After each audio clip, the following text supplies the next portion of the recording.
সমবায়ত গেছিলো লৈ আহিলো দে মামাই দিয়া চাউলকেইটা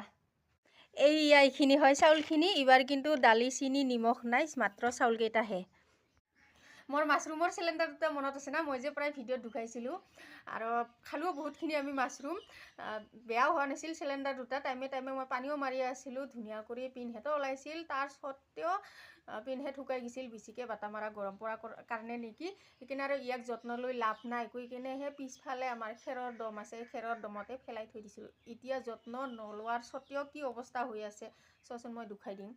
মোৰ মাছৰুমৰ চিলিণ্ডাৰ দুটা এইখিনি হৈছে খেৰখিনি যিখিনি ভাল ধানৰ খেৰ আছিল সেইখিনিতো বেচায়ে দিলোঁ আৰু এইখিনি বৰা ধানৰ খেৰখিনি মই ইফালে এনেকৈ থৈ দিছিলোঁ পেলাই কেনে জানেতো খেৰ পুচিলি মাছৰুম ওলাই ন খেৰৰ পৰা সেইখিনিও খাব পাৰে ধুনীয়া কৰি কেনে পুচি কিনে মাছৰুম ওলাক কৰি কিনে এনেকুৱা কৰি পেলাই থৈ দিছিলোঁ আৰু তাৰ মাজতে মই এইয়া মাছৰুমৰ চিলিণ্ডাৰ দুটাও এনেকুৱা কৰি থৈ দিছিলোঁ পিছত কি হ'ল এতিয়া এইয়া দেখা পাইছে না যত্ন নলোৱা তেও ইমান ধুনীয়া কৰি ওলাইছে তাত ইয়াৰ পৰা আৰু একদিন ওলাইছিল এনেকা নিচিনা সেইখিনি খালোঁ দেই আৰু এইবাৰ নেক্সট টাইম আৰু ওলাইছে ইমান যত্ন কৰি পানী মাৰি ইমান কি কৰিলোঁ শুকাই যায় আৰু এইবাৰ আৰু এনেই এনেকা কৰি পেলাই থৈ দিছোঁ যত্ন নলোৱা কৰি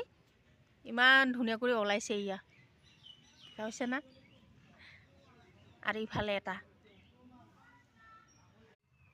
এতিয়া এইখিনিয়ে খাব লাগিব দেই আৰু মামাই দিয়া চাউলকেইটাৰ লগত